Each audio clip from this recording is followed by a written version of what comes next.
Ok. Boa tarde, pessoal. Hoje é a nossa última aula de eletromagnetismo 1, né? Então acho que para vários de vocês aí, a última aula mesmo, né? Que eu espero a aprovação de todos vocês, né? Beleza.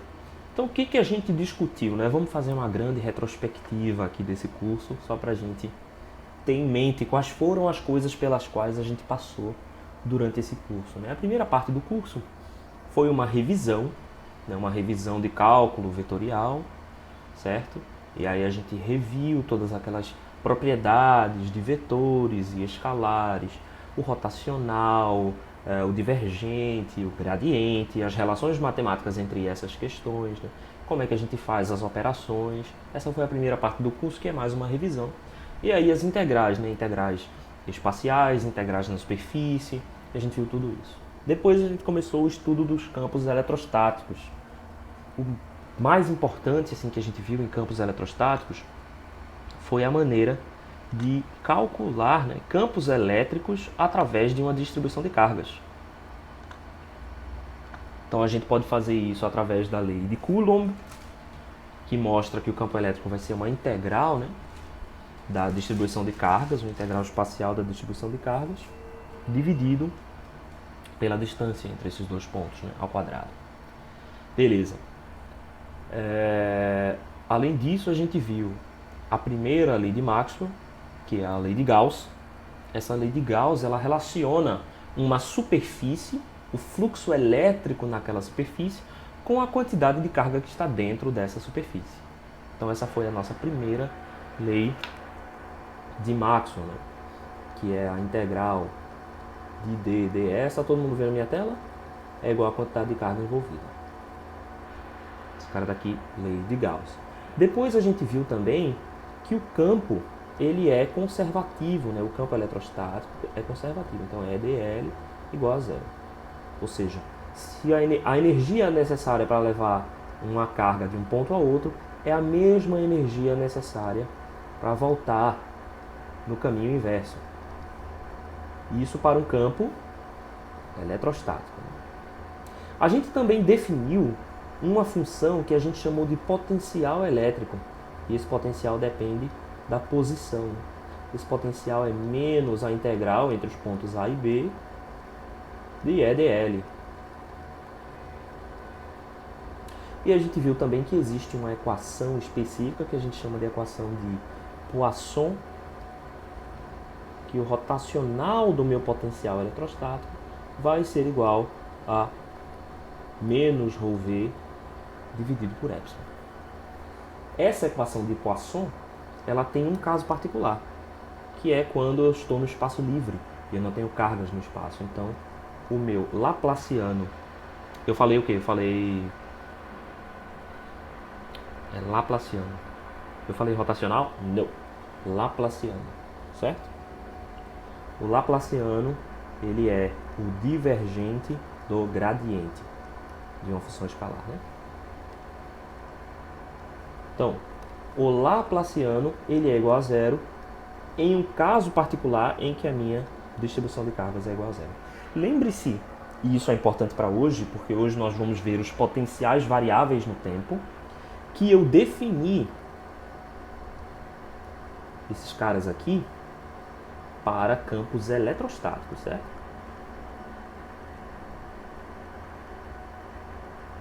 Eletrostáticos. E essa equação aqui em particular, ó, que é a minha definição integral do potencial elétrico, eu posso expressar também como uma relação diferencial, né? Em que o campo elétrico vai ser menos o gradiente do potencial elétrico, sendo esse potencial elétrico uma função escalar. Beleza, e aí a gente resolveu, né, vários problemas aqui com a equação de Laplace. A equação de Laplace é uma maneira de a gente utilizar equações diferenciais ordinárias que não sejam vetoriais, certo? Beleza. Depois a gente começou a estudar o que a gente chamou de magnetostática. O que é a magnetostática? É o estudo dos campos magnéticos no regime estática. Então a gente viu mais duas equações. Primeiro a gente viu a lei de Biot-Savart,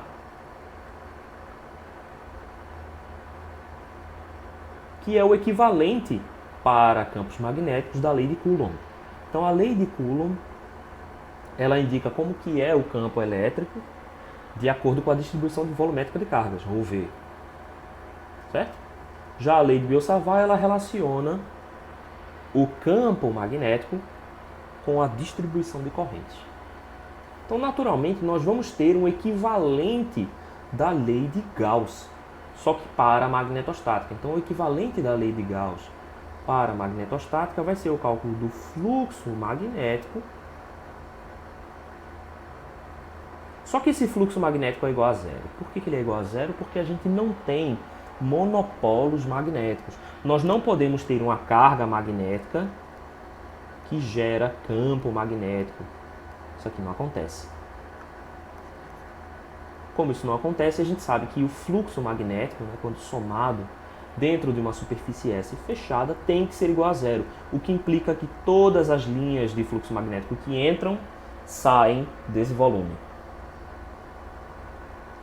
No entanto, pela lei circuital de Ampère, a gente sabe que a circulação do campo magnético vai ser igual à corrente envolvida, né? Isso aqui a gente chama da lei circuital de Ampère. Da mesma forma como a gente definiu um potencial elétrico, nós definimos também um potencial magnético. Como foi que a gente definiu esse potencial magnético? Vocês devem lembrar que a gente usou as condições de existência de um campo vetorial, né? E a gente definiu que se existe um campo vetorial e eu defino o seu rotacional e o seu divergente, então esse campo aqui é único, é um teorema da unicidade, certo? E esses derivados aqui seriam as nossas condições de fronteira. Então eu defini o rotacional de A como sendo o meu próprio campo densidade de fluxo magnético. Então esta relação aqui, ó, ela tem um paralelo com a nossa definição do potencial elétrico.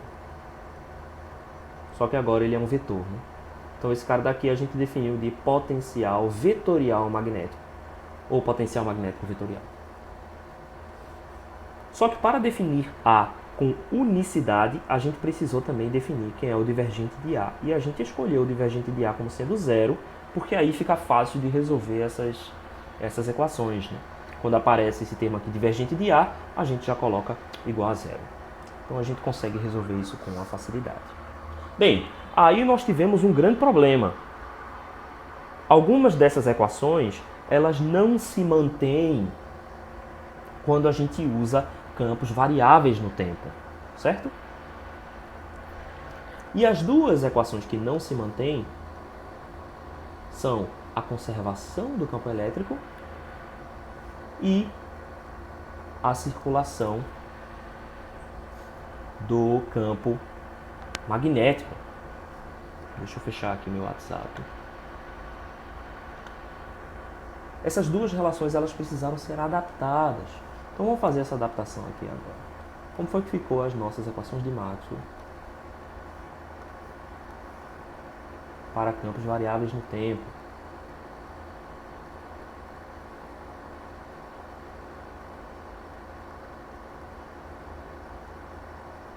Para campos variáveis no tempo.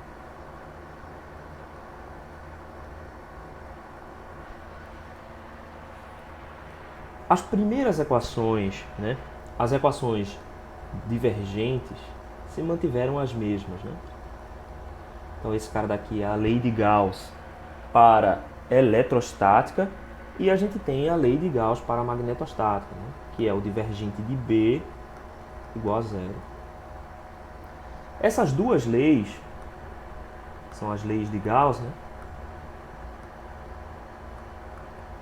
Elas permanecem as mesmas. Na sua forma integral, a gente já colocou ali, né? Integral de D ds é igual à quantidade de carga envolvida, né? Que vai ser a integral no volume de ρV. Aliás, aqui eu botei ρs, mas é ρV. ρV dV E a integral do fluxo magnético, BdS também, continua sendo igual a zero. Só que as outras duas equações elas foram ajustadas, como a gente mostrou nas aulas de segunda e de terça-feira. Né? Vocês conseguiram assistir a aula da terça-feira?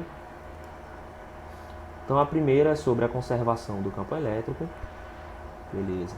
A conservação do campo elétrico ela vai ser o rotacional do campo elétrico ele vai ser proporcional à variação do campo magnético no tempo. Note que se a gente considera o campo magnético estático, a gente volta à nossa situação anterior, né? Em que o meu rotacional de E é igual a zero. Zero vetorial, né? Então essa é a primeira adaptação que a gente vai fazer. A forma integral, né, o rotacional, ele vira uma circulação. Então a circulação do campo na linha L vai ser igual à integral do meu fluxo elétrico. Né? Então vai ser menos a integral da variação do campo ds. Então esse cara daqui é quem? Ele é a variação temporal do fluxo elétrico, do fluxo magnético, desculpa. Esse cara daqui a gente chamou de lei de Faraday.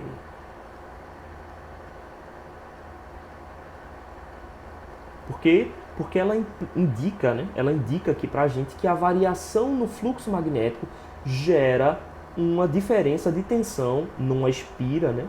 Que possa sentir essa diferença de tensão. Então, se eu tenho uma espira aqui e eu tenho no espaço um fluxo magnético e esse fluxo magnético ele varia no tempo. Eu estou aqui supondo que a minha área permanece constante, certo?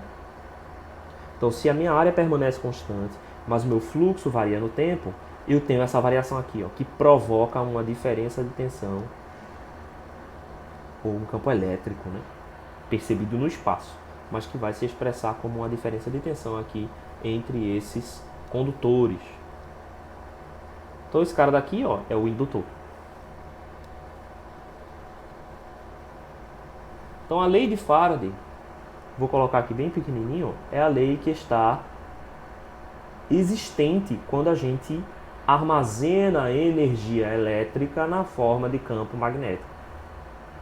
A lei de Faraday é a lei que expressa essa relação matemática nos indutores. A outra lei que nós tivemos que adaptar foi a lei circuital de Ampère. Anteriormente a gente tinha que o rotacional de H era igual a J, né? Ou seja, essa é a forma diferencial dessa lei aqui, né? Integral da HDL é igual a corrente envolvida. Só que a gente introduziu aqui um termo de corrente de deslocamento, né? Essa corrente de deslocamento, ela é devido ao acúmulo de cargas.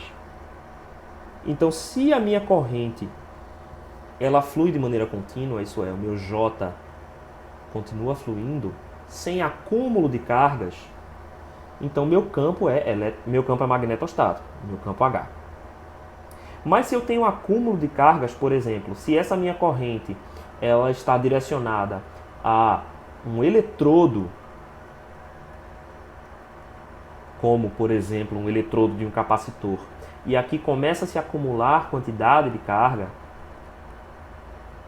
ou seja, a minha corrente J ela atinge a placa do eletrodo, mas eu não tenho corrente aqui, ó.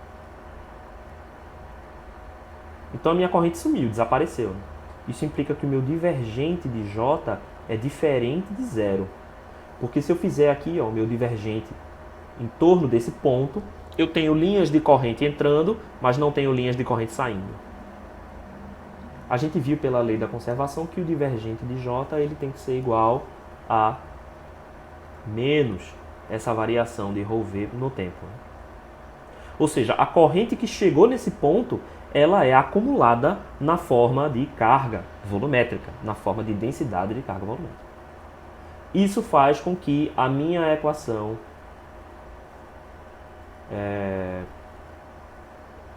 essa equação aqui, ó, a minha lei circuital de Ampère, ela tenha uma incongruência quando a gente aplica o divergente.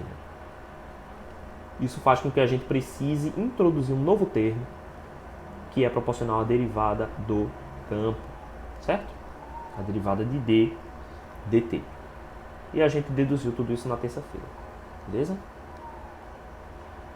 Então isso significa que essa lei aqui, antes a gente chamava ela de lei circuital de Ampère, agora a gente vai chamar de lei de Ampère-Maxwell.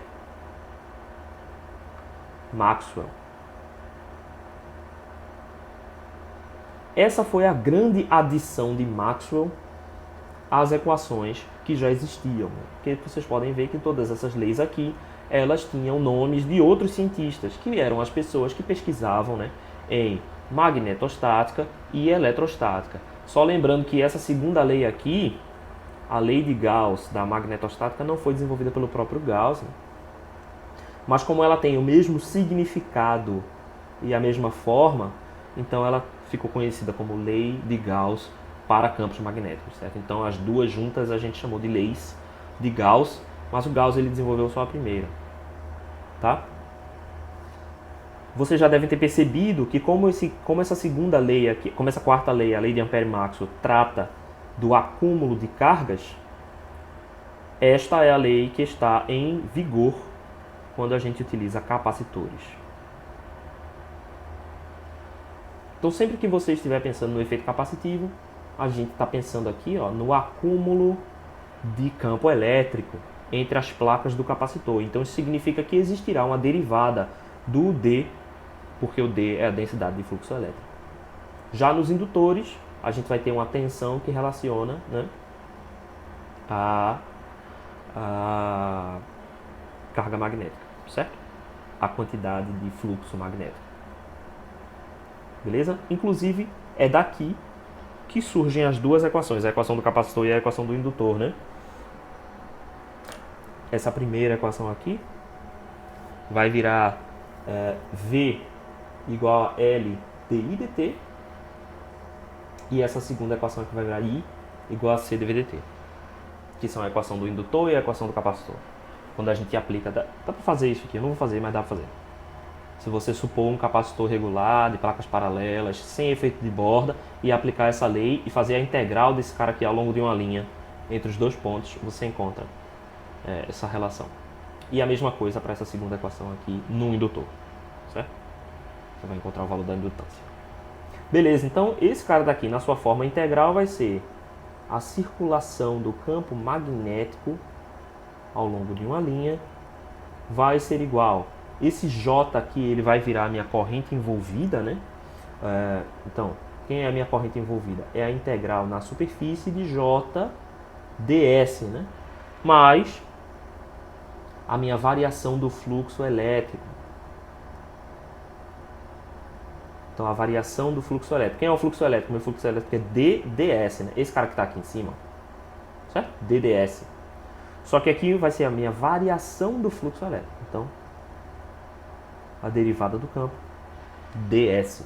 Na sua forma mais geral, a gente deve lembrar que a lei de Faraday, ela acontece quando eu tenho variação do campo, mas também quando eu tenho variação da área, né?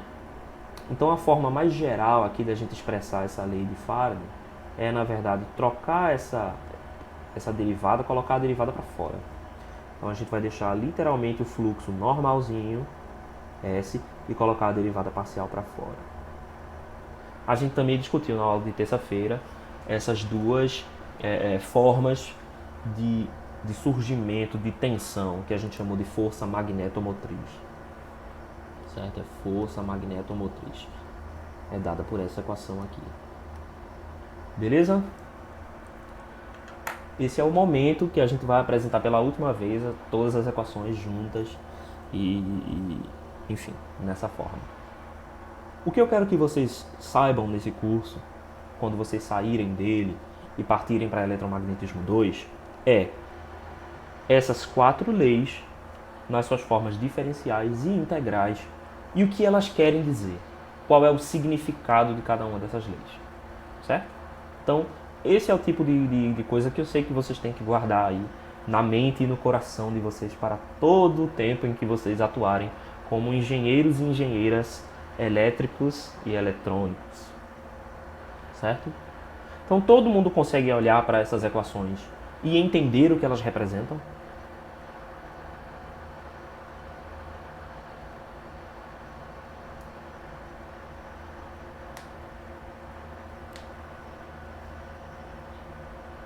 Estou vendo alguns sims aqui, então isso me deixa feliz. Creio que sim, Romeu. Eu espero que sim, certo? Então é isso, essa página que está aparecendo para vocês agora é o grosso do que vocês têm que entender sobre eletromagnetismo, as leis de Maxwell e como que elas se comportam para campos eletrostáticos e para campos eletromagnéticos. Beleza. Hoje nós vamos fazer mais um acréscimo às nossas leis em geral, né? E esse acréscimo tem a ver com os potenciais. Vamos discutir essa questão e essa discussão nós vamos chamar de potenciais variáveis.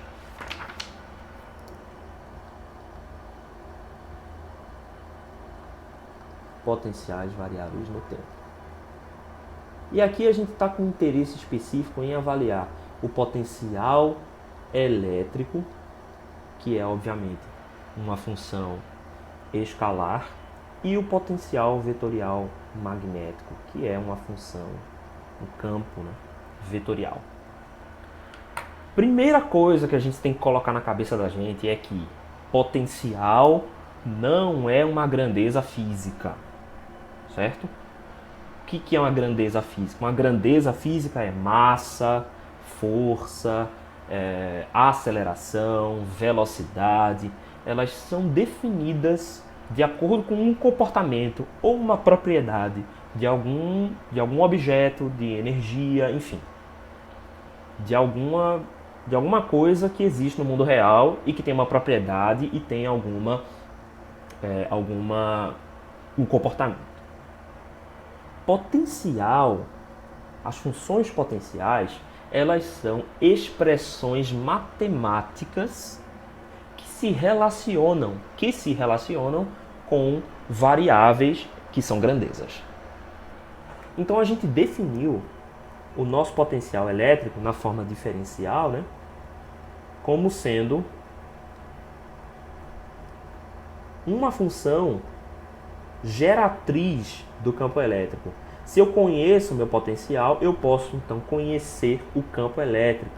E a relação ela é dada, né? Não vou dizer que era ainda, mas ela é dada dessa forma. Fomos nós que escolhemos essa definição, certo?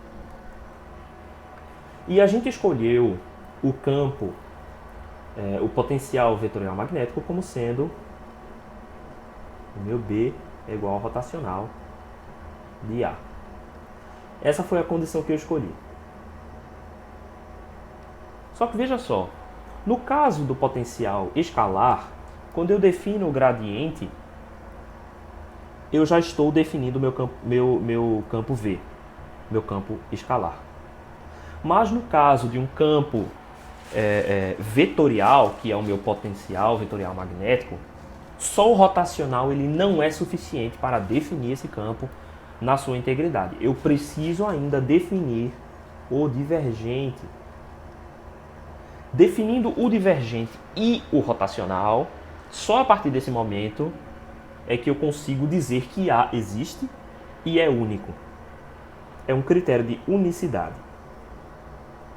Por simplicidade, nós definimos o divergente de A igual a zero. Ok. Então essas foram as nossas escolhas. Mas nós temos um problema grande. Quando a gente tem campos eletrodinâmicos, isso é, a derivada de d dt é diferente de zero, ou a derivada de b dt é diferente de zero, essas equações são violadas. Então as nossas definições ao lado são violadas. Isso é um problema. Porque a gente agora precisa encontrar novas definições para essas quantidades. Então eu vou colocar aqui, ó, buscando novas definições.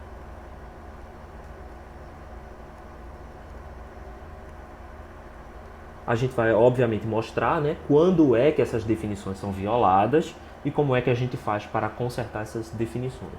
Mas, primeiro de tudo, eu vou apontar para vocês quais são as duas das três que serão violadas. Não serão as três que serão violadas, certo? Mas essa daqui vai ser violada e essa daqui vai ser violada. Beleza. Então, nós precisamos buscar novas definições para o potencial elétrico e para o potencial vetorial magnético. Certo? Quem são bons candidatos para essas novas definições? Primeiro critério, e critério importantíssimo, um critério sine qua non, ou seja, um critério que não pode ser ignorado. Essas novas definições, elas devem eliminar as violações matemáticas. Sine qua non. Foi essa a expressão que eu usei. É latim para sem o qual não. Ou seja, sem essa definição aqui, eu não resolvi meu problema. Sine qua non.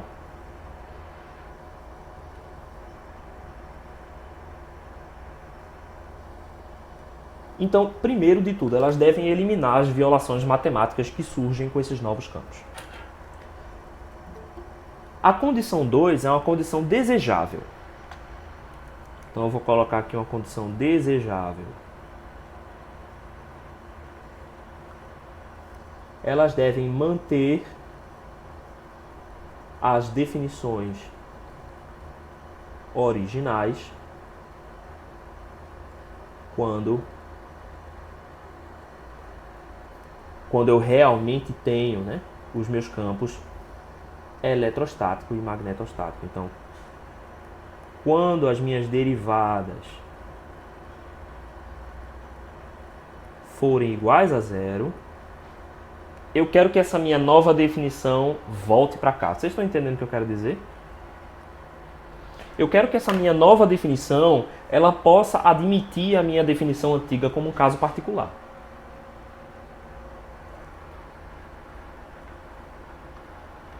Ou seja, eu quero que a minha, por exemplo, eu quero que a minha definição aqui do meu potencial seja tipo o meu gradiente de V seja igual a menos o gradiente de V seja igual a E, gradiente aqui, né? Mais alguma coisa que depende do tempo, certo? Alguma coisa aqui que dependa do tempo. Por quê? Porque quando eu tiver o meu campo eletrostático, essa definição aqui volta a ser a definição antiga. Então eu não destruo todo o curso de eletromagnetismo 1, né? Porque senão a gente vai ficar muito chateado se de repente surgir uma definição nova que joga por terra tudo que a gente estudou até aqui. Da mesma forma, eu quero que a minha nova definição do gradiente de A, do divergente de A, seja alguma coisa derivada no tempo.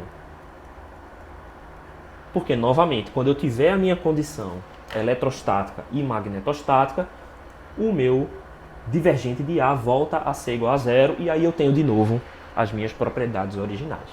Então todo mundo entendeu essas duas condições que nós estamos procurando?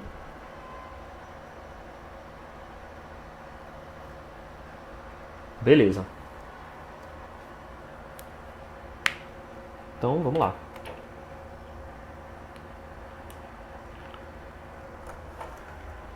Então a primeira coisa que nós vamos mostrar é mostrar essas violações, certo?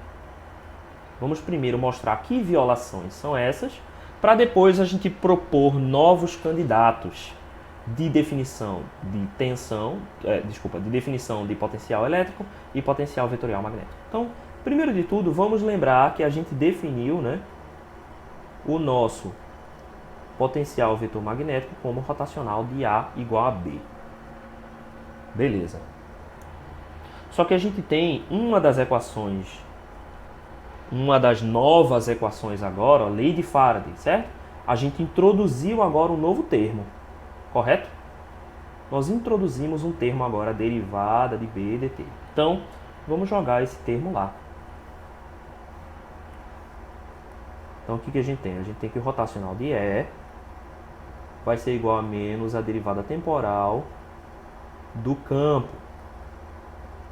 Esse cara daqui eu posso fazer essa substituição. Então, menos a derivada temporal do rotacional de A. Lembre-se que essa minha derivada, a derivada, né, del del t, ela é uma derivada em relação ao tempo, e o rotacional, ela é uma derivada em relação à geometria. Então elas duas são independentes. Eu posso escrever esse cara daqui como sendo o rotacional da derivada, né, de menos a derivada temporal de A. Eu posso inverter essas duas coisas, né? Então, se eu passo esse cara para o outro lado da equação, eu tenho que o rotacional de E mais o rotacional de derivada temporal de A é igual a zero. Isso implica que o rotacional de E mais a derivada temporal de A del t igual a zero.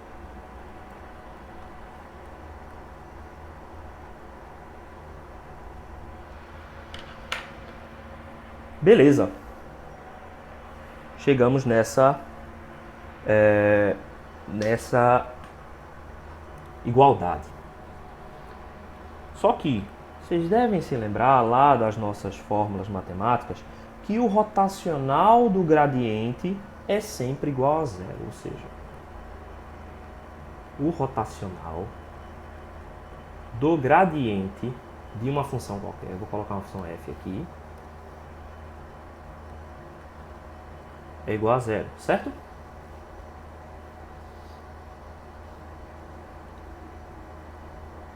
Rotacional do gradiente é igual a zero. Vamos aplicar a nossa definição antiga. Eu vou colocar aqui em vermelho para a gente lembrar. Definição antiga. Qual que era a definição antiga? O campo é menos o gradiente de f. Vamos aplicar essa definição antiga. Eu vou continuar em vermelho para a gente entender que essa é uma parte da incongruência. Então eu estou colocando aqui, ó, meu rotacional de quem?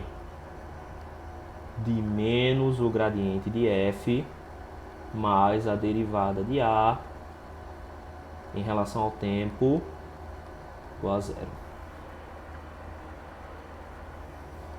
Então, se eu fizesse esse cara daqui, ó, esse cara daqui é igual a zero. Então, isso significa que o rotacional da derivada temporal de a teria que ser igual a zero. E aí, isso aqui não é legal pra gente.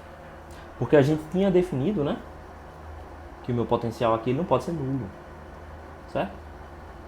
Então, como é que eu vou fazer? Eu vou atualizar essa nova definição. Eu vou dizer que o meu gradiente é, na verdade, essa soma. Vou apagar essa incongruência. E eu vou fazer uma nova definição. Eu vou definir que o meu potencial, o meu gradiente do potencial é, na verdade, isso aqui tudo. Então, a minha nova definição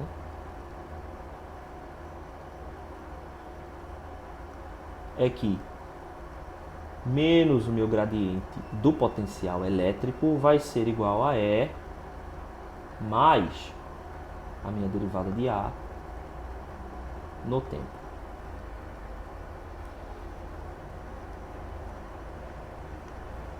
Deixa eu botar uma cor legal aqui.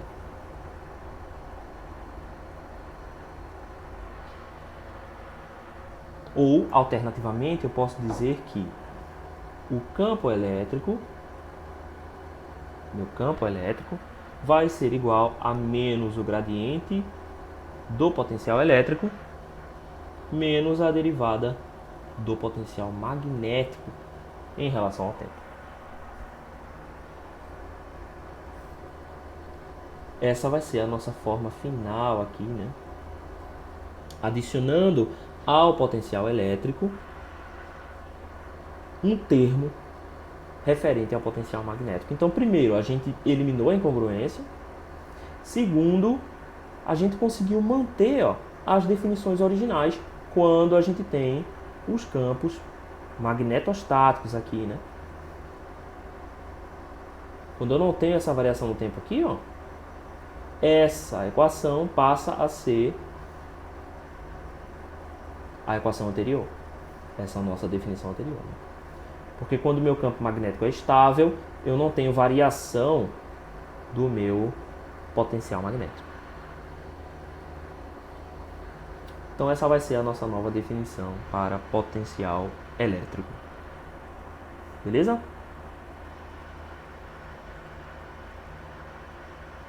Como é que vai ficar agora a equação de Poisson?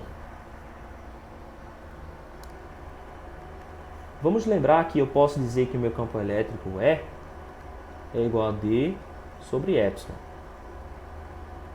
Então, D sobre epsilon vai ser igual a menos o gradiente de V menos a derivada temporal de A. Se eu tomar o gradiente dos dois lados, se eu tomar o divergente dos dois lados, o que eu tenho? Meu divergente do vetor densidade de fluxo elétrico dividido por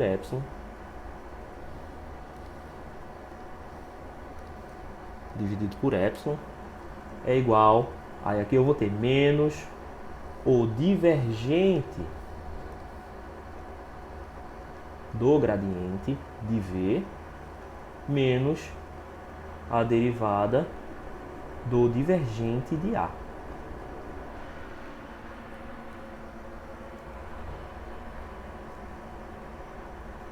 Então o que eu tenho agora? Pela lei de Gauss, eu posso dizer que o divergente de D é igual a ρV. Então, ρV sobre epsilon é igual a menos o laplaciano do potencial elétrico menos a derivada no tempo do divergente de A. Ou a gente pode escrever isso aqui na sua versão final, né? O laplaciano do potencial mais a derivada temporal do divergente de A é igual a menos ρV sobre epsilon.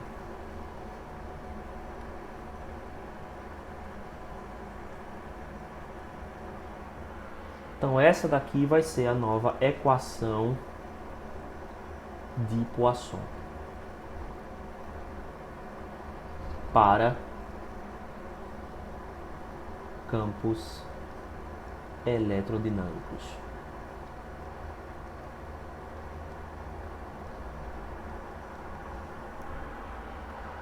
Eu sei que por enquanto a nossa definição do divergente de A ainda é zero, mas a gente vai ver ainda uma outra incongruência que a gente tem aqui com relação ao divergente de A.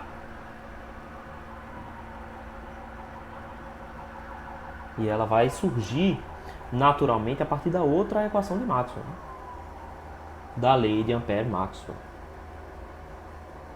Certo? Então, a lei de Ampère-Maxwell, ela também teve um termo introduzido aqui, né?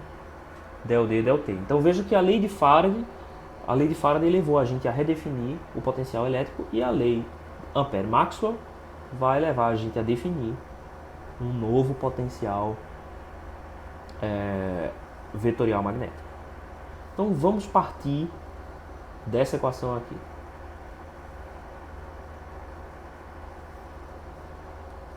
Deixa eu passar um traço aqui. Vamos partir dessa equação, certo? Eu tenho rotacional de H igual a J mais a derivada temporal do campo densidade de fluxo elétrico. Beleza. Só que eu tenho a minha definição que o rotacional de A é igual a B. Eu posso dizer que B é igual a μH, né? Então eu posso substituir esse cara daqui. Então eu posso dizer que o rotacional de A...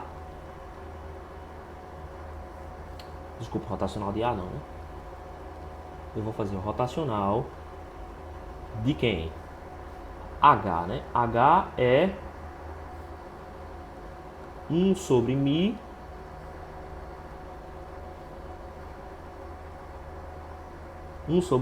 vezes o rotacional de A.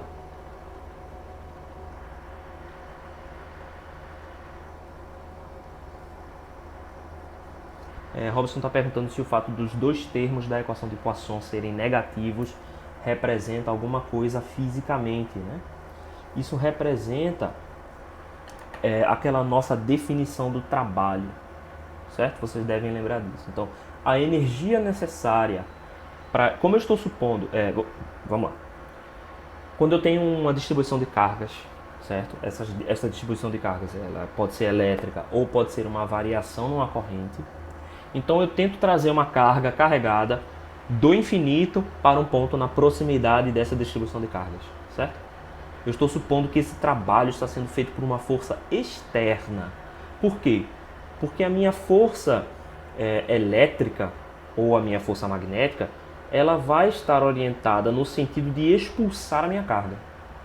Então esse trabalho feito para trazer minha carga do infinito até aqui, até um ponto na proximidade, ela tem que ser feita por uma força externa, certo? Ou um trabalho negativo sobre a força que a gente está avaliando aqui, que é a força elétrica.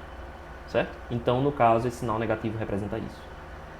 Que a gente está supondo que essa força, quando as duas cargas são iguais, ela é repelente. Então, eu preciso de uma força externa realizando o trabalho e fornecendo energia para o meu sistema. Ou seja, quando eu trago uma partícula, uma carga carregada, do infinito até a proximidade dessa minha região, eu estou introduzindo energia no sistema, aumentando a energia. Portanto, trabalho negativo. É por isso que essas duas equações aqui, elas têm sinais negativos. Duas equações não, né? Os dois termos da equação têm sinal negativo. Beleza, então, voltando aqui, né? A gente partiu da lei de Ampère-Maxwell na sua forma diferencial. Então, a gente aplicou essa transformaçãozinha aqui. Colocamos no sobre μ rotacional de A. Beleza, então esse cara daqui vai ser igual ao J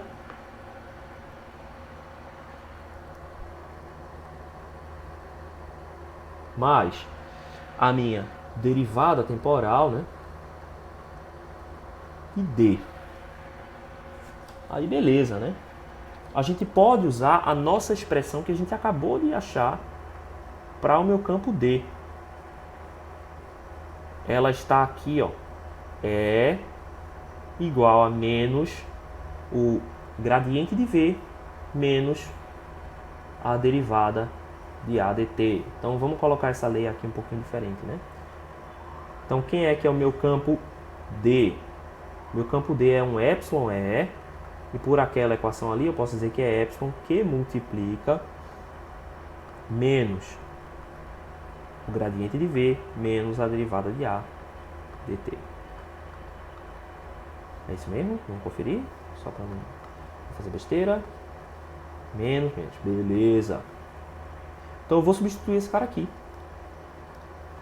Certo? Então é a derivada temporal de... Aí, ó, o epsilon e o sinal de menos, eu vou supor que o epsilon ele não varia com o tempo. Isso é, meu epsilon ele é constante no tempo. Então eu vou colocar ele para fora dessa derivada temporal e o sinal de menos, então menos epsilon vezes a derivada temporal de tudo que está aqui dentro. Então, gradiente de V mais derivada de A dt. Certo? Deixa eu apagar isso aqui que a gente já usou. Eu vou fazer uma segunda suposição. Eu vou fazer a suposição de que o meu meio é homogêneo, ou seja, a minha permeabilidade relativa, magnética relativa, é a mesma em todos os pontos. Então eu posso tirar esse μ do rotacional. Então o rotacional do rotacional de A é igual a μ vezes J menos μ epsilon, derivada temporal de gradiente de V mais a derivada temporal de A.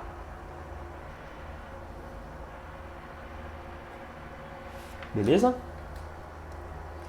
Eu posso expandir essa igualdade aqui, aplicando essa derivada aqui em cada um dos termos. Então, meu μj menos με. Eu posso inverter aqui, né? Então, o gradiente da derivada temporal do potencial menos με, derivada segunda em relação ao tempo do potencial vetorial magnético. Eu já estou ficando feliz porque já está surgindo uma derivada segunda, que é o objetivo da gente, né? De deduzir essas equações de onda. A gente vai chegar lá. A gente viu que existe uma relação matemática, né? Relação matemática. E essa relação matemática é a seguinte: o rotacional do rotacional de um vetor qualquer, ele pode ser expresso matematicamente como o gradiente do divergente de A menos o laplaciano de A, né?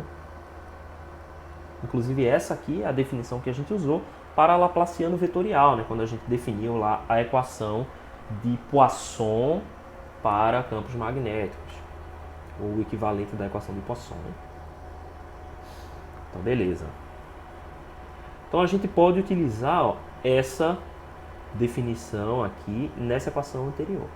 Então, vamos substituir o gradiente do divergente de A menos o laplaciano vetorial de A vai ser igual a μj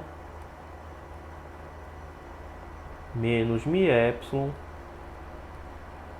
gradiente da variação do potencial elétrico no tempo, menos με, derivada segunda do potencial magnético em relação ao tempo. Faltou um 2 aqui, ó. Beleza. Então agora nós temos que fazer escolhas. Porque surgiu aqui, ó, um termo divergente de A. E a gente precisa fazer escolhas em relação a esse divergente de A quando comparado a nossa definição original. Nós tínhamos uma definição original que o divergente de A era igual a zero.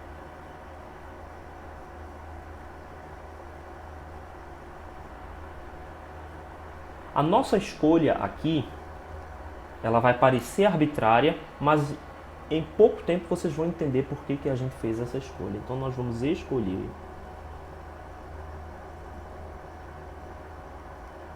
o divergente de A para igualar os termos aqui em que... Desculpa, é isso mesmo, o divergente de A a gente vai escolher para igualar os nossos termos que nós temos gradientes. Então vejam só, aqui a gente tem o gradiente do divergente de A e no outro lado da equação nós temos o gradiente da variação do potencial no tempo. Então a gente vai escolher de tal forma que aquilo que está dentro do gradiente fique igual e o que está fora do gradiente fique sendo a nossa nova definição aqui do laplaciano de A. Então a gente vai dizer que o divergente de A vai ser igual a menos με, a derivada de V no tempo.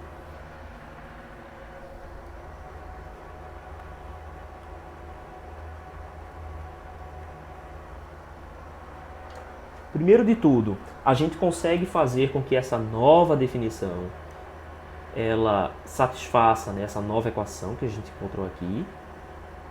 Então, nosso critério 1 foi atendido.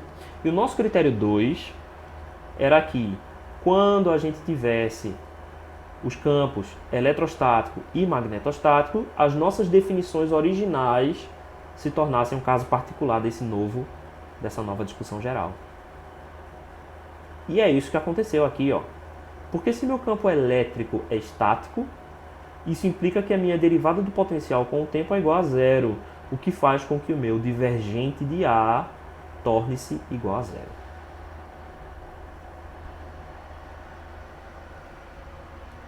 Ficou claro?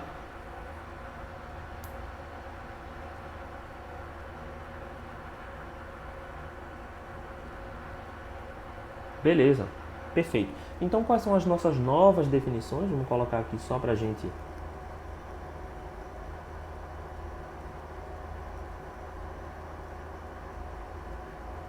que são novas, entre aspas, né? Porque, na verdade, a gente só fez adaptar para o tempo, né?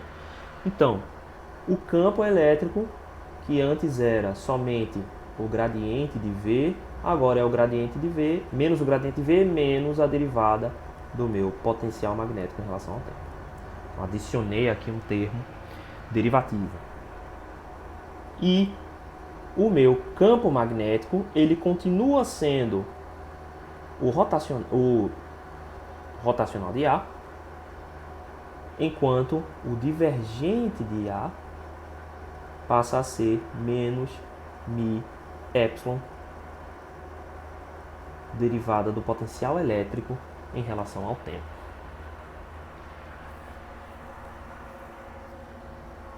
Beleza. E a gente tem a nova equação de Poisson, ou a adaptação, né, o caso geral da equação de Poisson será o Laplaciano do potencial elétrico mais a derivada no tempo do divergente de A igual a menos ρV sobre epsilon. Beleza. Agora vamos finalmente chegar... Oi, Romeu. É por causa disso que o campo magnético tem que variar para gerar uma corrente numa bobina? Surgiu essa dúvida. Veja, vamos lá. Eu acho que a sua pergunta é interessante para a gente falar sobre um conceito legal da física, certo? A física, ela não é a explicação do porquê as coisas acontecem.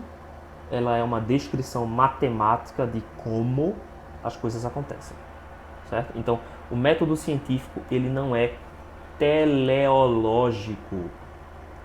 Teleológico. Isso é diferente de teológico, certo? Teológico tem a ver com teologia, o estudo da religião, não é isso.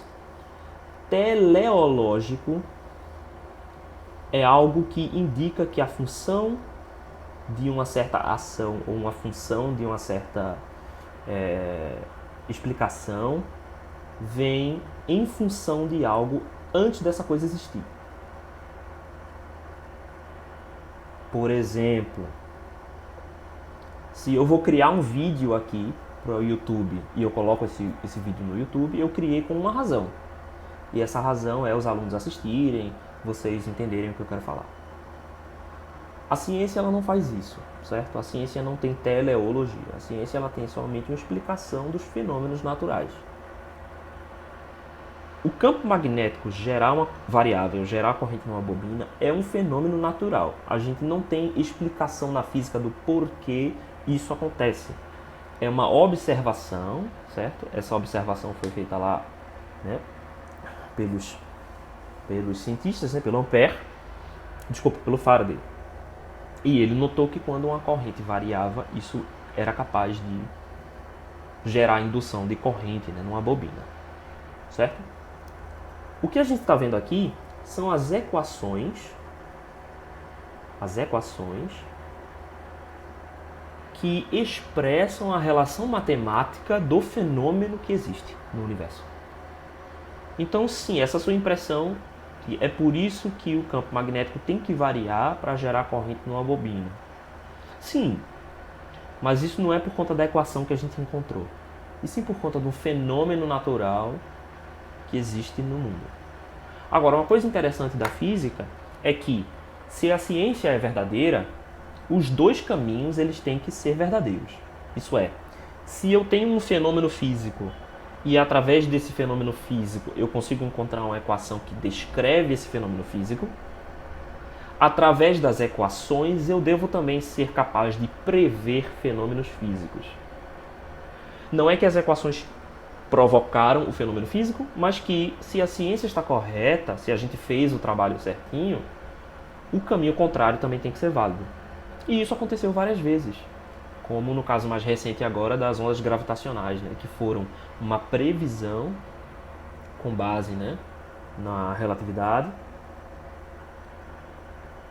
e que se tornaram verdadeiras. Então foram detectadas aí ondas gravitacionais. Alguns bósons também foram primeiro definidos através da teoria qual seria a sua carga, sua massa, as características dessas partículas. E através de experimento se verificou que as equações estavam corretas. Mas eu não sei se eu viajei demais, se eu estou falando besteira aqui, mas eu acho que vocês estão entendendo o que eu quero dizer. E talvez a pergunta de Homer não tenha sido tão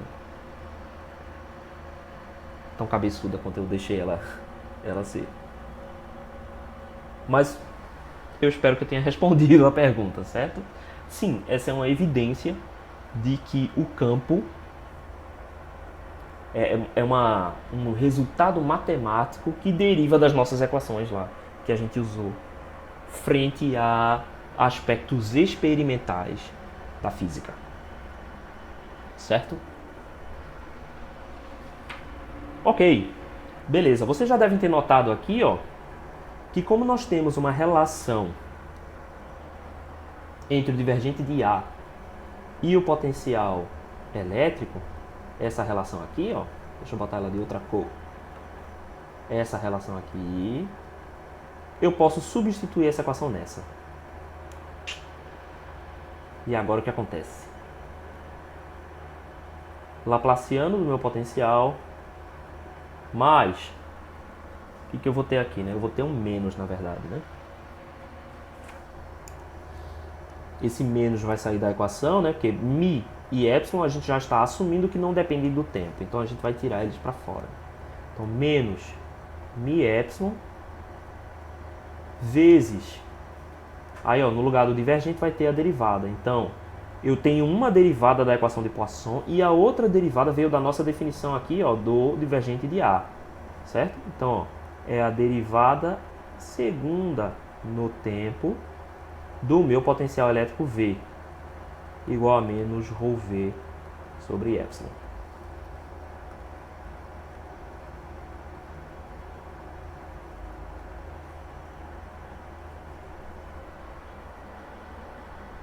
Essa aqui é a equação de onda. Ou é uma forma da equação de onda, certo?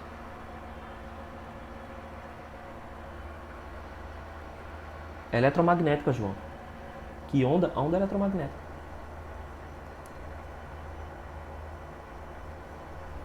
Note que no espaço livre eu não tenho distribuição de carga, certo? Concordo com isso. Então, no espaço livre, essa equação aqui, quando eu faço ρV ser igual a zero, vai me dar uma equação que tem uma derivada segunda. E quem é que vai ser a velocidade de propagação dessa onda? 1 sobre esse termo aqui, ó. Por isso que a gente diz que a velocidade da luz é igual a 1 sobre raiz de mi epsilon. Vem dessa equação aqui.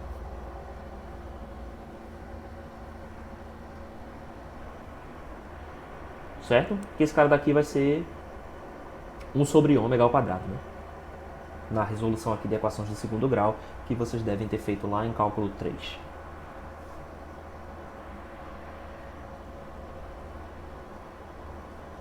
Agora, cadê aquela equação lá do Laplaciano?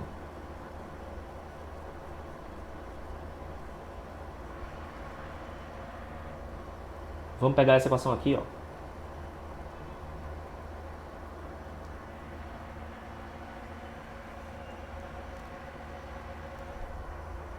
Como que era essa equação? Vamos registrar. Ah, que onda... Eu achei que você estava perguntando... Eu achei que era uma pergunta. Que onda? E não assim, tipo... Que onda?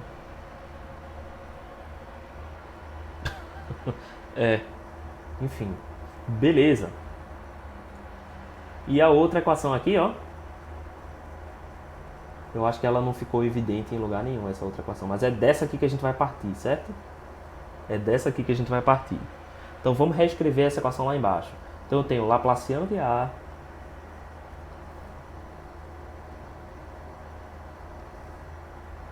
o que tem mais aqui? Eu vou multiplicar ela por menos 1 dos dois lados. Então Laplaciano de A menos gradiente do divergente de A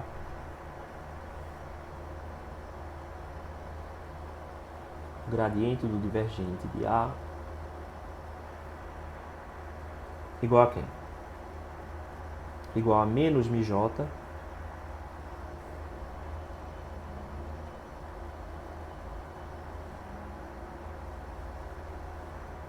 mais aqui, porque eu estou multiplicando por menos 1, né? Mi epsilon gradiente de derivada de V com relação ao tempo.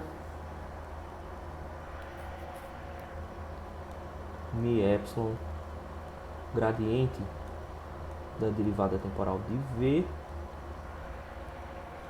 mais, tem esse menos, eu vou multiplicar, né? Então mais mi epsilon derivada segunda de A em relação ao tempo.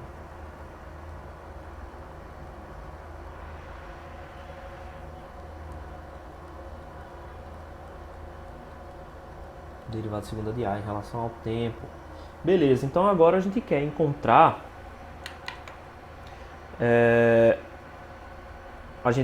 agora uma equação que tenha somente o potencial vetorial magnético A. Então eu vou usar primeiro a relação de que o divergente de A é igual a menos mi E derivada de V em relação ao tempo. Essa vai ser uma das equações que eu vou usar. E a outra equação que eu vou usar é essa daqui. Que o Laplaciano do potencial elétrico é igual à derivada temporal de A. A derivada temporal do divergente A. Isso é igual a menos ρV sobre epsilon. Beleza, vamos ver como é que eu vou substituir isso aqui.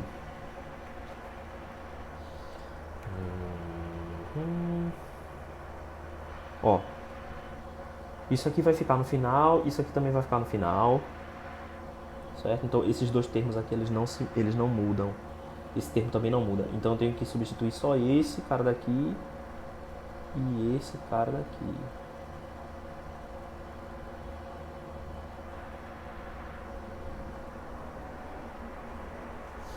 Vamos ver como é que isso aqui foi feito. Então esse cara vai ficar. Vou substituir esse cara daqui por isso. Então mais gradiente de mi epsilon del V del T. Ah, tá. Aqui já é suficiente, né? Porque esse termo é igual a esse. Igual a menos mi J mais mi epsilon gradiente da derivada temporal, né? Mais mi epsilon derivada segunda de A em relação ao tempo. Deixa eu apagar isso aqui, essas equações já estão lá em cima, né? Beleza, então aqui dá pra ver que são iguais, né? Porque mi e epsilon não dependem do tempo. Então esse cara daqui pode sair da equação. Então eu posso cortar esse cara com esse cara daqui. E aí a minha segunda equação de onda terá a seguinte forma. Vamos passar isso para o lado de lá. O Laplaciano vetorial de A é menos esse termo aqui, menos mi epsilon vezes a derivada segunda de A com relação ao tempo, vai ser igual a menos mi J.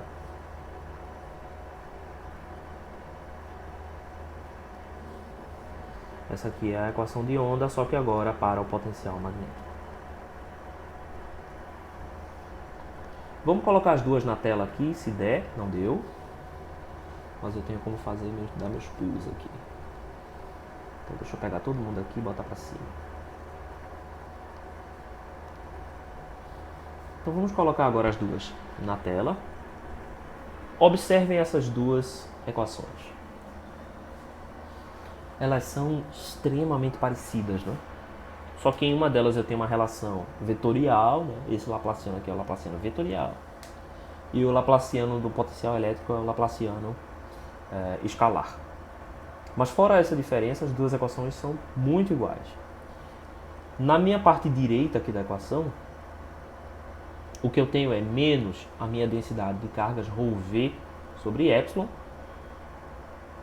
E aqui na minha parte magnética, eu tenho o meu gerador, que é a densidade J. Então, veja, a minha equação de onda ela vai ser igual ao meu gerador de campo elétrico e o meu gerador de campo magnético, respectivamente aqui, né? Mantidas as devidas proporções.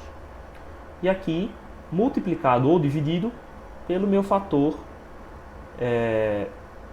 do material, pela minha permissividade elétrica ou a minha permeabilidade magnética.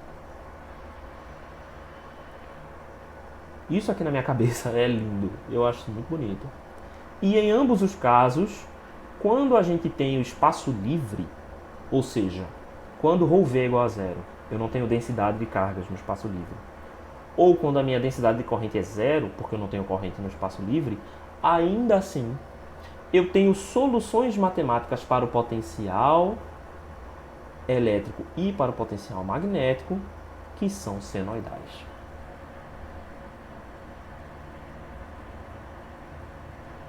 Beleza?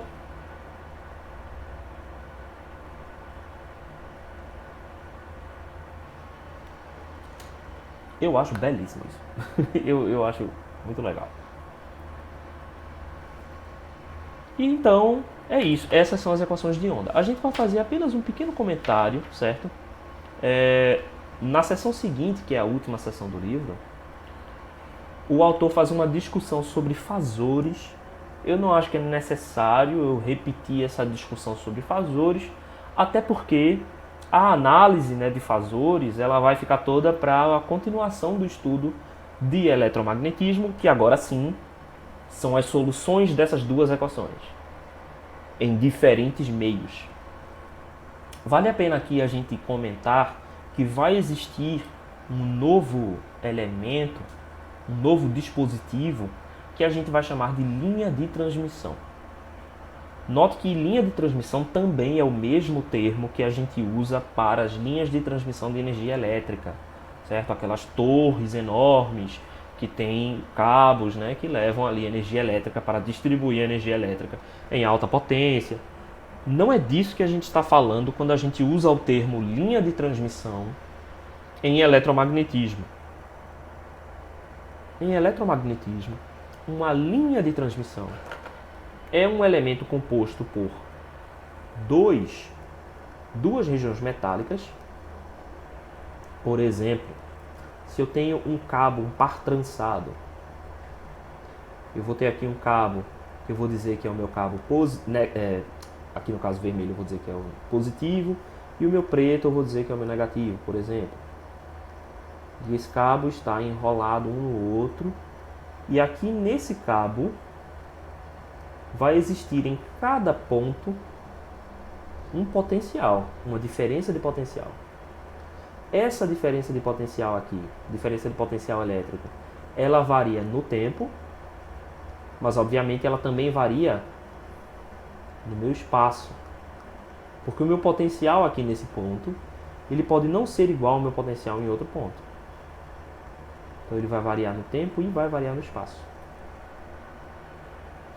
Em determinadas situações eu posso ter propagação daquilo que a gente chama de campo eletromagnético.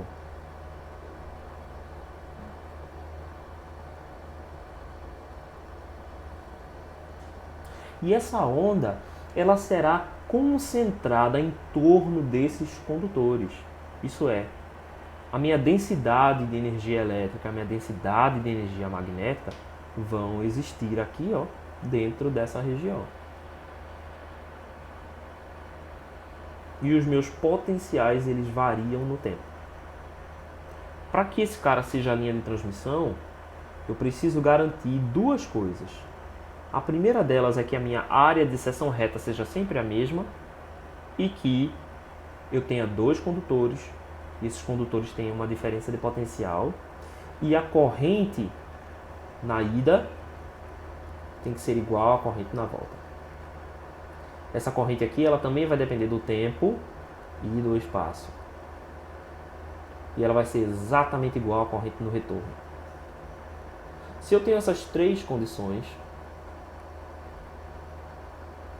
eu posso chamar esse conjunto de linha de transmissão. A função de uma linha de transmissão é passar um sinal. Um sinal é de ter de um ponto para outro ponto do circuito.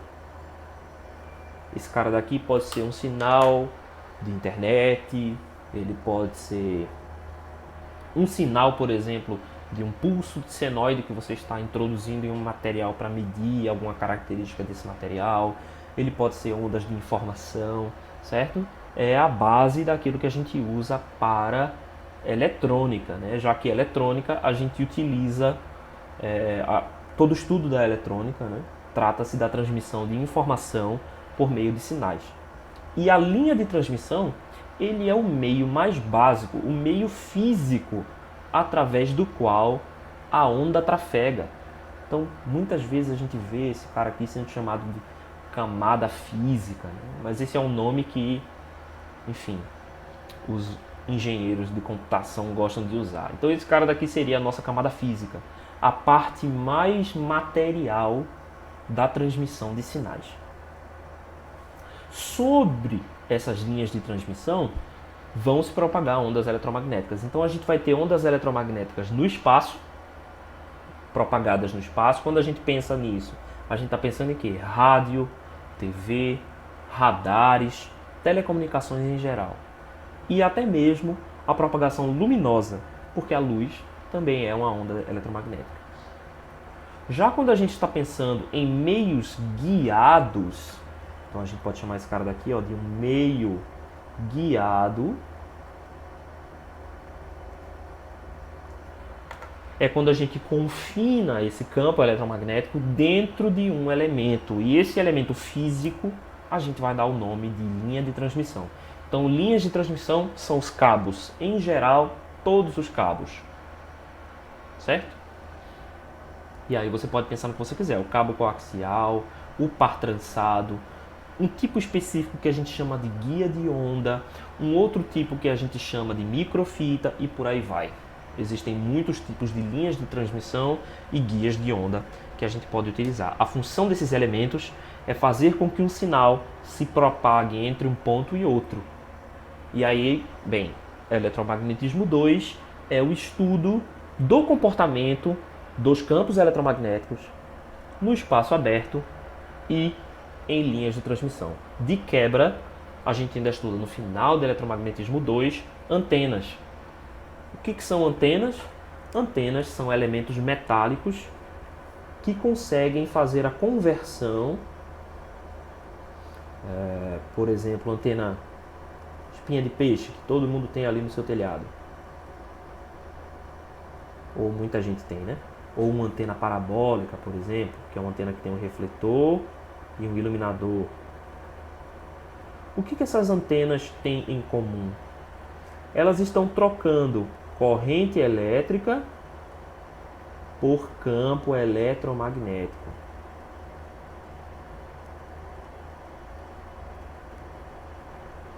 E vice-versa. Quando elas são atingidas por um campo magnético variável no tempo, esse campo magnético induz uma corrente elétrica. E o formato dessa corrente elétrica, ela pode ter uma informação. De que modo? AM, FM, PM, as modulações que a gente estuda lá na disciplina chamada PCOM e numa outra disciplina, Eletrônica 3. Ofertada por este que vos fala, por enquanto. Agora temos novos professores, né? Agora estamos chiques, temos muitos professores na nossa universidade. Mas até então, a Eletrônica 3 é uma das disciplinas que eu também ofereço em conjunto aí com meus colegas. Então, uma antena nada mais é do que uma estrutura metálica que faz essa conversão de maneira eficiente. A palavra aqui é eficiência, né?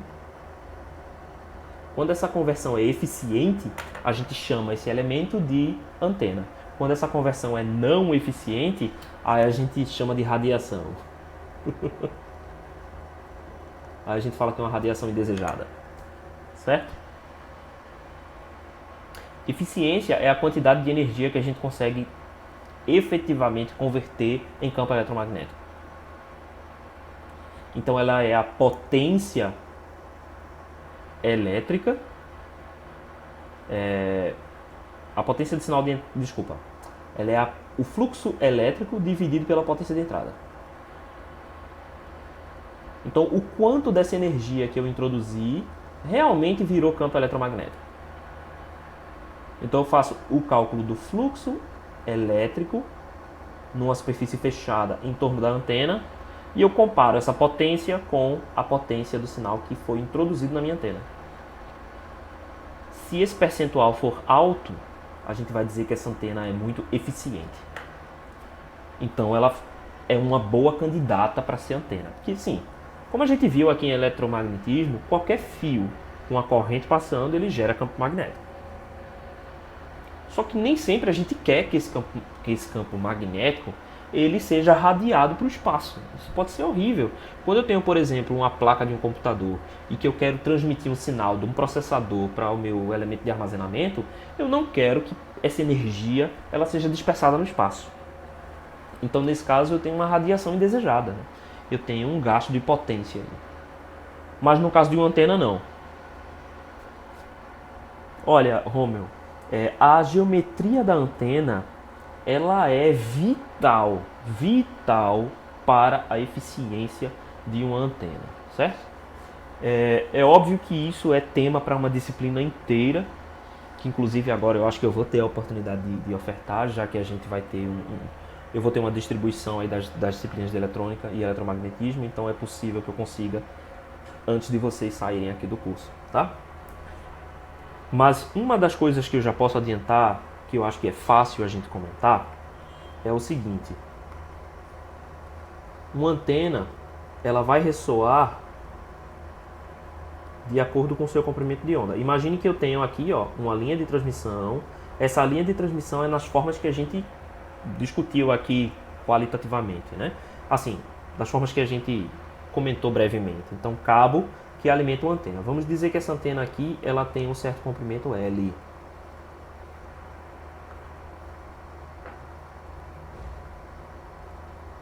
Um certo comprimento L, vamos dizer aqui. Quais são as frequências das ondas que conseguem acoplar com facilidade? Aquelas cujos comprimentos de onda são múltiplos de L. Então, essa onda aqui com esse comprimento de onda vai acoplar muito bem. Esse cara daqui, na verdade, é meio comprimento de onda, né? Então, o comprimento de onda tem que ser igual a 2L. Essa é a frequência mais baixa que consegue acoplar nessa antena com muita eficiência. Depois a gente tem um acoplamento de lambda igual a L. E depois, lambda é igual a 3L sobre 2. Certo? Eu fiz certo isso aqui? Eu acho que não. 2. Esse cara daqui é lambda, né?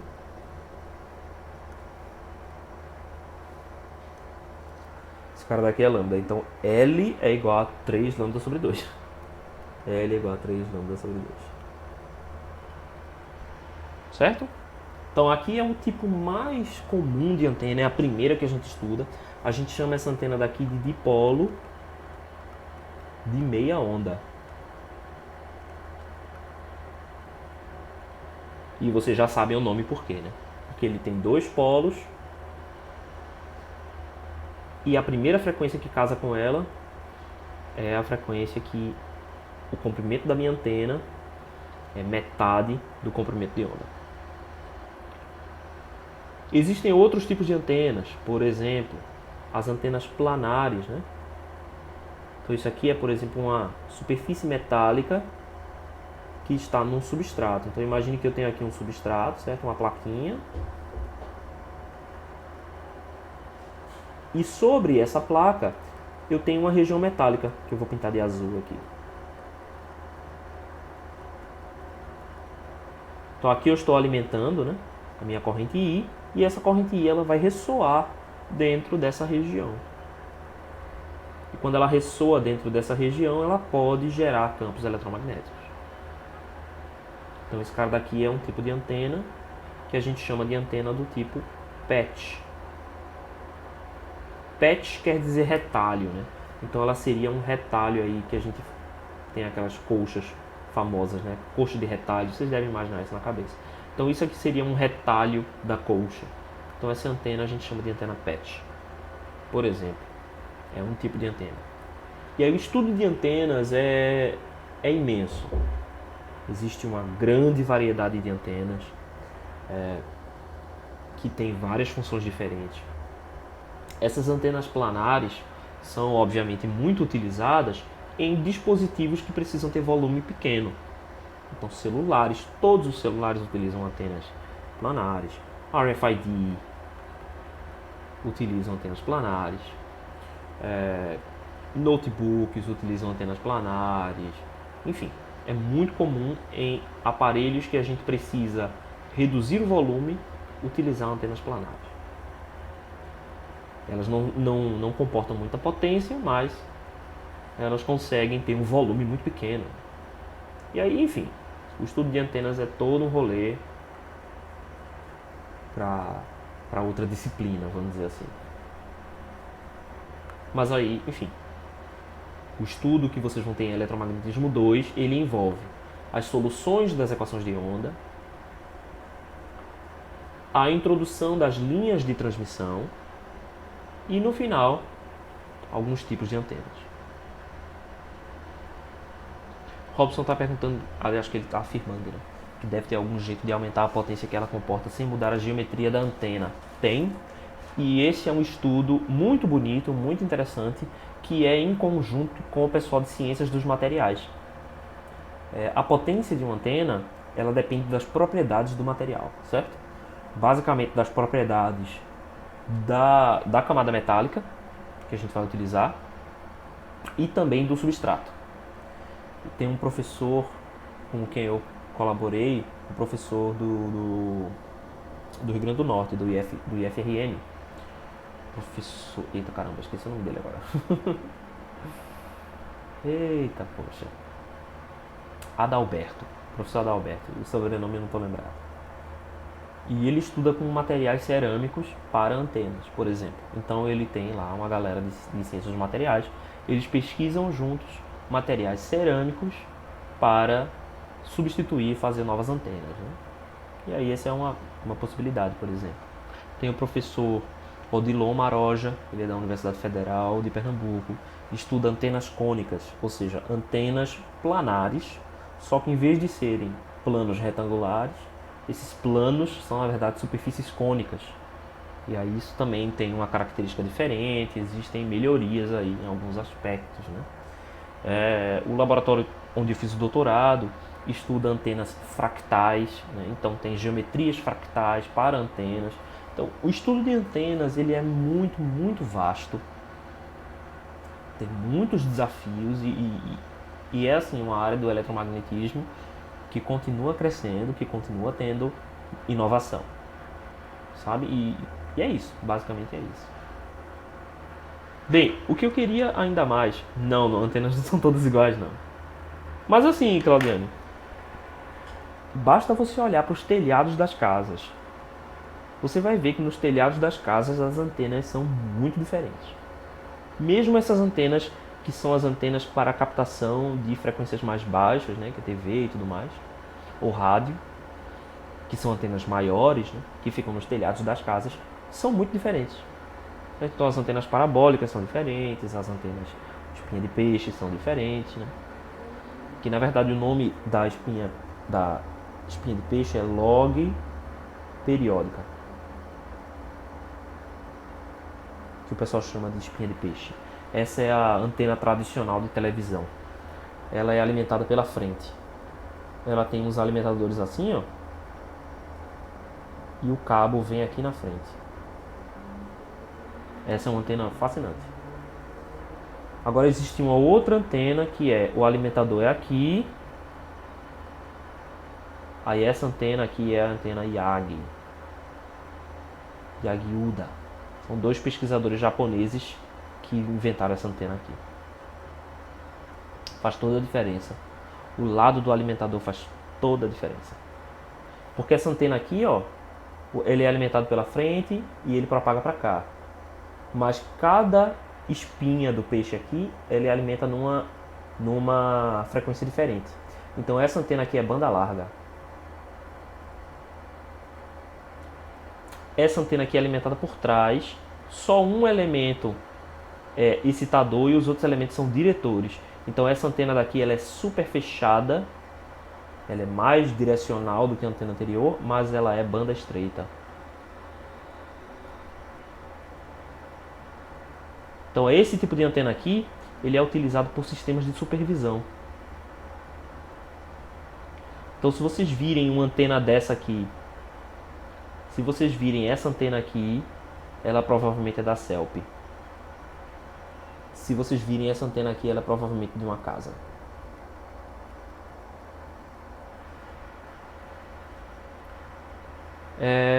O que quer dizer a banda? O que quer dizer a banda? A banda é a faixa de frequência que a antena consegue captar.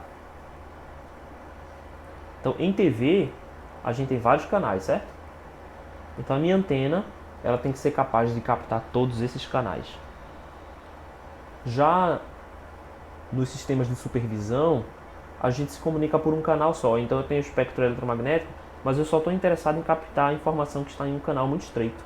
Então, eu faço ela ser mais estreita. E outra coisa, a gente pensa, por conta da internet, né, que banda larga é igual bom, banda estreita é igual ruim. Isso não é verdade, certo?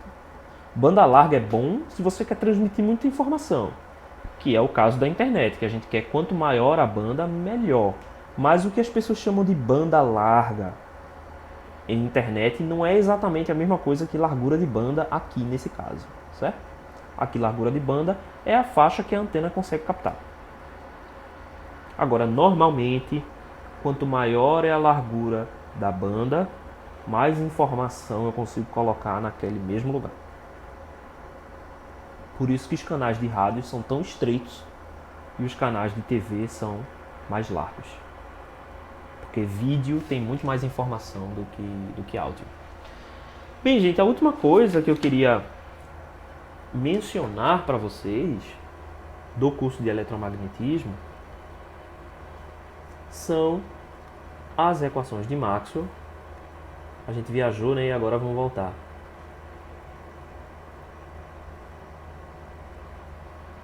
Na sua forma harmônica.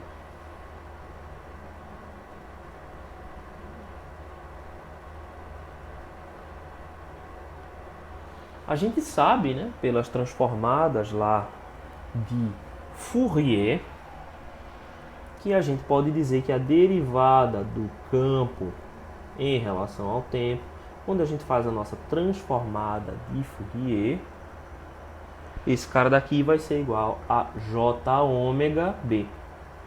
Se B é um campo harmônico. Então, para campos eletromagnéticos harmônicos, e aí a gente já viu anteriormente naquelas equações, né, que são soluções das equações de onda, que as equações de onda são EDOs de segundo grau e as suas soluções vão ser funções senoidais e cossenoidais. Então, como essa solução naturalmente ela é harmônica, então faz sentido a gente reescrever as equações de Maxwell na forma harmônica. E elas vão ficar da seguinte forma. As leis de Gauss vão ficar a mesma coisa, divergente de D igual a ρS, divergente de B igual a zero. Mas aí o rotacional de E era menos a derivada do campo com o tempo, né? Então ele vai ser menos J ômega B. E o rotacional de H, ele é igual a J mais a derivada do campo D, né? Então, mais J ômega D. Certo? Então, vale a pena a gente mencionar que quando a gente trabalha com soluções das equações de Maxwell para campos harmônicos, a gente pode usá-las nessa forma. Veja bem, preste atenção. Essa nossa canção aqui, ela só serve quando B e D são harmônicos. Elas não são formas gerais, certo? A forma geral das equações de Maxwell são aquelas que a gente viu anteriormente, em que o rotacional de E é menos a derivada de B com o tempo. Agora, se os campos são harmônicos, ou seja, se ele existe no meio livre e funciona como campo eletromagnético, aí a gente pode expressar dessa forma. E aí as formas integrais aqui seguem que o fluxo elétrico numa superfície fechada é igual à quantidade de carga envolvida, mesma coisa, né? O fluxo magnético numa superfície fechada é igual a zero. A circulação do campo elétrico, aí agora ele vai ser menos J ômega a integral do fluxo magnético em uma superfície S encerrada pela curva L, que foi usada para circular o campo E. E a circulação de H vai ser igual à minha corrente envolvida, né, que é a integral na superfície de J ds, mais J ômega vezes o fluxo elétrico, D ds.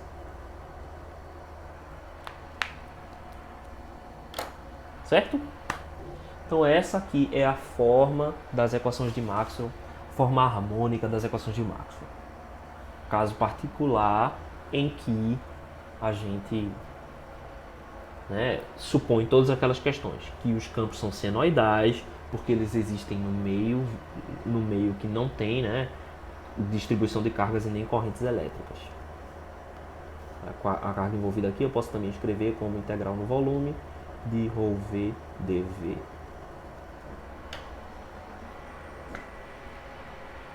É isso, gente. Acabou o curso. Dúvidas? Perguntas? Ah, certo. Claudiane está perguntando qual é a finalidade dessas formas, certo? Você já cursou cálculo 4, né? Eu acho que sim.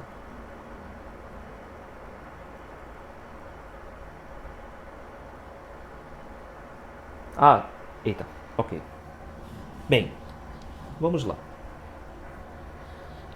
Como a gente viu, as soluções das equações do segundo... Acaba 3 matérias do caderno. Ah, beleza.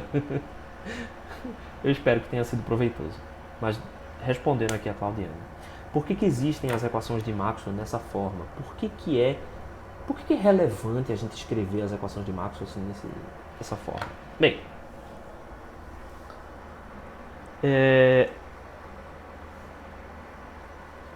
existe uma propriedade muito importante das funções senoidais, certo?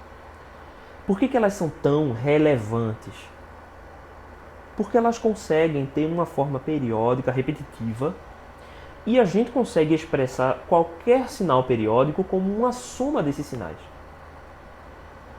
Então, toda onda repetitiva e periódica, a gente pode pensar nela como um conjunto de funções senoidais. Então, a onda quadrada, por exemplo, a gente pode expressar como uma soma de senos e cossenos, certo? Além disso, muitas das formas de onda que nós usamos são formas senoidais. Então, por exemplo, quando a gente faz geração de energia, essa geração de energia é feita pela rotação de um motor. No caso aqui, o motor vai ser usado como um gerador. Quando a gente faz essa rotação com uma velocidade angular constante, a projeção dessa rotação no plano é um seno. Você já deve ter visto esse desenho aqui, né? Eu tenho aqui uma posição qualquer, girando numa velocidade ômega. A projeção desse cara daqui, ele vai ser um seno ou um cosseno. Então, se eu represento esse cara daqui com uma velocidade constante, então R elevado a J ômega, a projeção desse cara aqui vai ser um cosseno e a projeção desse cara na vertical vai ser um seno. São as partes reais e imaginárias. Então, as funções seno e cosseno, elas surgem naturalmente a partir das rotações e elas são aplicadas em qualquer tipo de campo em que a gente tem essa propagação. Então, todas as ondas, elas podem ser expressadas em funções de senos e cossenos. Certo? É Euler. Sim, Euler vem daqui também. Certo? Então, a gente expressa essas funções em formas senoidais e cossenoidais. Beleza. Quando a gente faz, por exemplo, a propagação de um campo, quando a gente escuta rádio, por exemplo, o que é aquilo? Eu vou pegar uma informação de áudio e vou multiplicar por um seno. Esse seno vai ter uma frequência alta. Quando eu faço essa multiplicação, surgem vários termos, mas 2 desses termos estão presentes em frequências altas. Esses termos, por estarem em frequências altas, eu posso transmitir através de antenas. E esse é o princípio de telecomunicações. Então, multiplicado por essas informações, está lá uma função senoidal ou uma função cossenoidal. Quando a gente fala das modulações, a gente fala o quê? AM. AM é o quê? Modulação por amplitude. Amplitude de quem? Amplitude de uma função senoidal. Quando a gente fala FM, modulação por frequência. Frequência de quem? Frequência de uma onda senoidal. Modulação em fase, PM. F aqui de phase, né, em inglês. Fase de quem? Fase de uma onda. Então, sempre que a gente está transmitindo informação, nós estamos transmitindo a informação embarcada, inserida em uma característica da senoidal. Então, todas as telecomunicações, elas surgem da onda senoidal. Por quê? Porque a onda senoidal, ela é a solução dessas equações aqui, ó. Se você pega essas soluções aqui e coloca elas no meio vácuo, que o ar, na verdade, a gente vai interpretar como sendo vácuo, certo? Então, não tem cargas livres e também não tem correntes acontecendo ali no espaço livre, entendeu? Tipo, por espaço livre, eu estou querendo dizer num ponto distante da minha antena. Se eu coloco aqui uma antena de rádio, uma antenona gigante daquela, mas eu vou verificar qual é o meu potencial elétrico em outra região, distante da antena, né? Telecomunicações. Então eu quero me comunicar com algum lugar distante do ponto original. Nesse lugar distante, se for o ar, por exemplo, não vai ter carga livre e também não vai ter corrente, já que aquele é um espaço lá onde não tem nada dessas coisas. Naquele ponto, o potencial elétrico e o potencial vetorial magnético, eles podem ser resolvidos através dessa equação. Para que a minha onda se propague, ela vai ter uma forma senoidal. Ou uma forma que seja soma de senos. E aí, por soma de senos, a gente sabe que através da série de Fourier, a gente pode representar um sinal com diferentes formatos como soma de senos e cossenos. E essa soma de senos e cossenos é também uma solução dessa equação. Certo? Porque a gente sabe pela combinação linear que se uma função é solução, a soma dessas funções também será a solução. Combinações lineares das soluções também são soluções. Então, essas formas de onda que não são senoidais, na real, pela série de Fourier, a gente pode demonstrar que são, na verdade, somas de possíveis soluções, somas de senos e cossenos. A esses campos que a gente dá o nome, quer dizer, a esses campos senoidais ou cossenoidais, a gente dá o nome de campos harmônicos. E esses campos podem ser transformados em um outro domínio, que a gente chama de domínio da frequência. Então, o domínio do tempo é quando a gente expressa a relação dos elementos por uma relação temporal. Quando a gente converte do domínio do tempo para o domínio da frequência, eu não vou entrar nisso em detalhes, porque, enfim, isso é toda uma disciplina. Mas a gente transforma esse campo do domínio do tempo para o domínio da frequência, a gente consegue trabalhar com eles de outra forma, que em geral é matematicamente mais simples. Mas para isso a gente faz algumas assunções. E uma delas é de que o campo é uma função harmônica. Ele é um seno ou cosseno, ou ele pode ser expresso por alguma correspondência que a gente vai chamar de transformada de Fourier. Então é como se fosse um par de funções. Cada função no tempo vai ter uma representação no domínio de Fourier. Certo? E aí existe uma transformação matemática. O assunto de sinais e sistemas é belíssimo. Realmente, assim, eu acho belíssimo o assunto de sinais e sistemas. E aí a gente transforma esse cara para o domínio de Fourier para que a gente possa fazer operações matemáticas mais simples, mas não só isso. Também para que a gente possa compreender o sinal em função de suas componentes. Então a gente passa a ver um sinal não como uma onda no tempo, mas como uma soma de componentes de frequência. E aí é um tipo de estudo muito elegante, e que quando a gente compreende aquilo muito bem, a gente pode juntar essas pecinhas. O que eu acho que eu acho legal desse curso aqui de eletrônica e elétrica também, é que tudo é conectado. Sabe? Nenhuma das disciplinas está aqui solta por acaso. A gente tem eletromagnetismo e esse cara daqui a gente consegue tirar informações sobre outras disciplinas, sabe? Conectar com outras questões que vocês estudam ao longo do curso. E como eu costumava falar, acho que para os alunos em eletrônica 1, tem um momento em que as coisas começam a juntar. Tem um momento em que vocês vão olhar e dar aquele clique, tipo, ah, tá, era isso, certo? E aí as coisas parecem soltas, mas no final das contas tem uma amarração. E aí a gente começa a ver as coisas numa figura maior. Eletromag é física 3 e cálculos, né? Então ele pega ali onde vocês estudaram em física 3 e dá uma avançada, a gente estuda de maneira um pouquinho mais profunda, né? Porque, bem, as outras engenharias, elas não têm tanta necessidade, né, de conhecer o eletromagnetismo tão a fundo. É uma coisa mais da elétrica e da eletrônica, né, já que a gente vai, enfim, introduzir as máquinas elétricas e introduzir as linhas de transmissão lá em Mag 2. Certo? Ainda é um pouco abstrato demais, Claudiane, eu concordo com você. Ainda é bastante abstrato.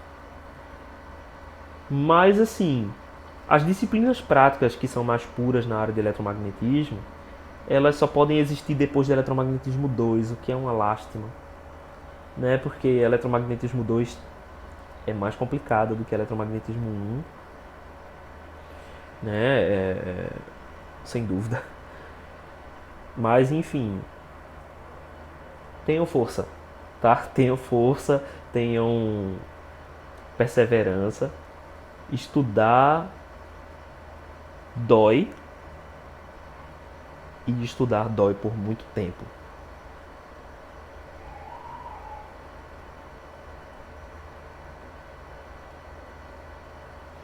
E, gente, é isso. Eu já tô falando besteira já há uns 30 minutos aqui.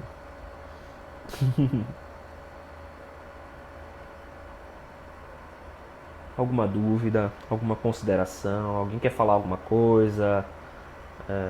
Acabou o curso agora.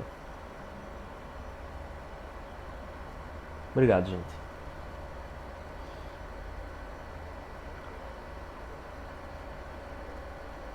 Certo. João tá perguntando das notas, né? Eu já coloquei as notas das 2 primeiras listas. Eu não sei se aparece para vocês, porque a gente estava comentando ontem.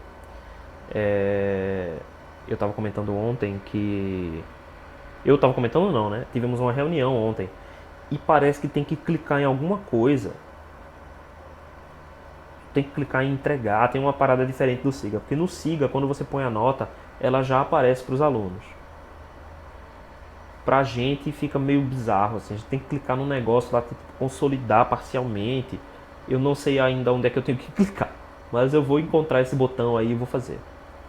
Das outras eu ainda tô olhando, tá? Mas eu vou fazer isso rapidamente. Vocês devem imaginar que eu não estou olhando em absoluto detalhe, né? São muitas listas. Então eu estou fazendo um escaneamento, certo? Estou olhando brevemente, não, realmente teve um desenvolvimento e estou passando. Então eu não estou vendo assim detalhe a detalhe, linha a linha. Eu estou passando com mais rapidez para ver, né, se os exercícios estão sendo resolvidos, se teve uma lógica ali naquele negócio, mas certamente vão ter erros pequenos ali que vão passar, tá? Alguém fez mais alguma pergunta? Eu não tô vendo. Teve mais alguma pergunta? O Romeu perguntou se pode entregar levemente atrasado. Agora não dá mais não, Romeu. Agora tem que ser. Agora tem que rolar, porque senão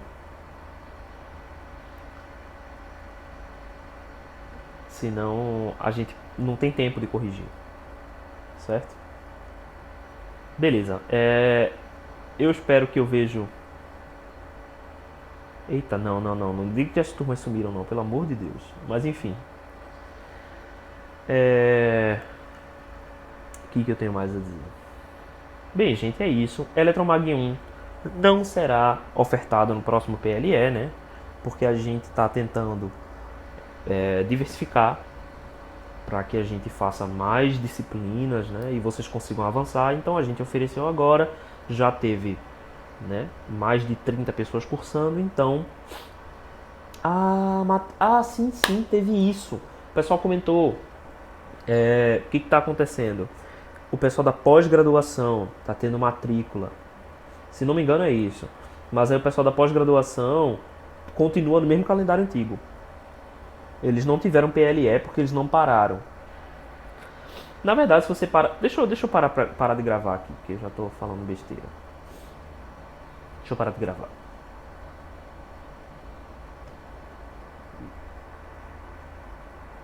Ok.